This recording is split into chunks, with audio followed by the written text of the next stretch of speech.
안녕하십니까. 세상 읽어주는 남자 이상훈입니다. 오늘은 인텔 관련해서 한 말씀 드리겠습니다. 인텔이 뜨거운 감자입니다.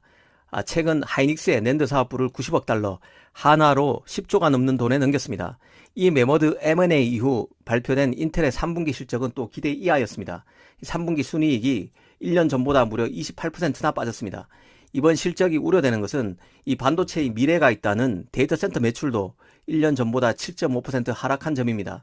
엔비디아의 경우 2분기 데이터 센터 매출이 게임 분야를 처음으로 넘어선 전과 비교하면 대조될 수밖에 없습니다. 그러다 보니 인텔의 현재 처한 상황을 다시 한번 따져보는 것도 의미 있을 것 같습니다.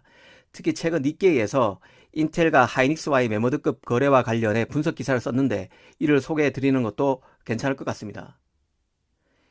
일단 니케이는 인텔의 낸드 사업부 매각이 인텔의 처한 상황과 견줘보면 결국 팹리스로 가기 위한 수순일 수 있다고 봤습니다. 한마디로 인텔이 종합 반도체 기업으로서 자기 자신에 대한 재평가에 들어갔다는 것입니다.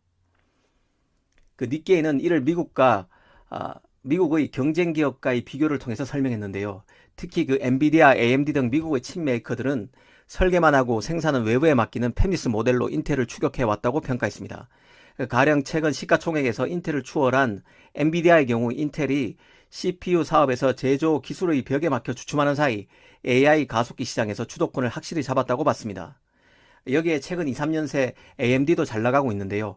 오랜 기간 인텔의 라이벌이었던 AMD는 지난 2009년 제조 파트를 매각함으로써 팹리스로 전환했습니다. 특히 파운드리인 대만의 TSMC와 짝을 이뤄서 CPU, GPU 부분에서 몰라보게 존재감을 키워가고 있습니다.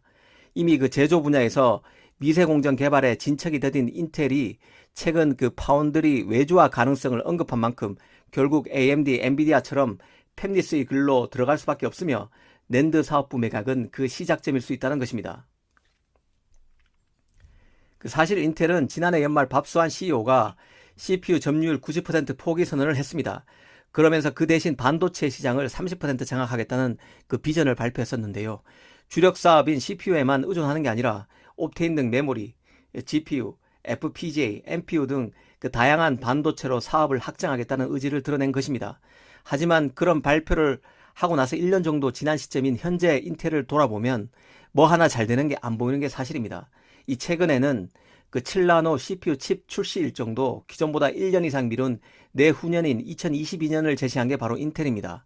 인텔의 7나노가 TSMC 삼성 파운드리 5나노와 비슷하다고는 해도 경쟁사인 AMD가 내년에 5나노 CPU를 내놓는다는 점을 감안하면 인텔이 점점 어려워지고 있는 것은 틀림없다는 생각입니다. 이 때문에 니케이도 재미있는 결론을 냈는데요. 지금 돌아가는 양상을 보면 인텔의 제조 사업 축소는 피할 수 없다면서도 문제는 미국 정부가 이 반도체 제조를 들고 가고 싶어 한다는 점이라고 시작했습니다. 미국 정부가 중국의 반도체 사업을 견제하는 상황에서 모든 칩 제조를 해외 기업으로 외주화하는 데 따른 부담감이 크다는 것입니다. 이 마이크론이 메모리에서 미국 반도체 제조의 명맥을 유지하고 있지만 인텔이 자체 팹을 통해서 칩을 만들기를 미국 정부가 강력히 원하는 것도 틀림없는 사실입니다. 그래서 니케이는 미국 정부가 인텔의 R&D 등의 보조금을 대는 형태로 인텔을 지원할 가능성이 크다고 봤습니다. 이 반도체가 미래 기술 패권의 핵심이라는 점에서 니케이의 분석은 개인적으로 설득력이 있다는 생각도 듭니다. 실제 미국 정부가 민간 기업인 인텔에 전적으로 반도체를 맡겨서는 안 된다는 생각을 할 수 있고 이에 입각해서 큰 그림을 그릴 수 있습니다. 어차피 낸드 사업부를 처분할 의사가 확실했던 인텔 입장에서는 중국 정부가 자신보다는 하이닉스라는 한국 업체가 중국 다롄 공장을 운영하는 것을 바랄 수 있다는 판단으로 하이닉스의 낸드 사업부를 매각했을 가능성이 있다는 것입니다. 하이닉스 입장에서도 인텔 낸드 사업부를 사들여서 낸드 사업을 하고 있는 같은 미국 업체인 웨스턴 디지털과 마이크론의 꿍꿍이 가능성을 견제할 수 있고 여기에 함께 낸드 공장을 쓰고 있는 키옥시아와 웨스턴 디지털의 밀착도 서둘러 견제하는 카드로 이번 합병을 생각했을 것이란 판단입니다. 키옥시아는 옛날에 도시바입니다. 지금 웨스턴 디지털과 같이 공장을 쓰고 있습니다. 또 하나 짚어보고 싶은 게 바로 인텔의 가장 최첨단 공정인 10나노 공장입니다. 현재 인텔의 10나노 제조 시설은 미국 오르겐주와 이스라엘에 있습니다. 최근에는 미국 애리조나주 챈들러에서도 10나노 공장 가동에 들어갔습니다.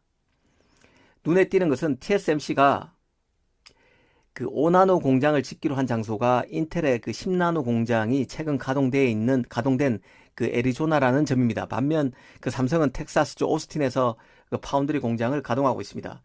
그 인텔의 제조 부분은 축소가 예견되는 상황에서 미국에서 파운드리를 강화하는 것은 이제 필수가 되고 있다는 생각이 듭니다. 인텔을 빼도 최첨단 미세 공정을 활용하는 팹리스는 대부분 미국 업체라는 점에서 미국 업체라 해도 과언이 아닌데요. 인텔의 변화를 잘 봐야 할 것 같습니다. 감사합니다.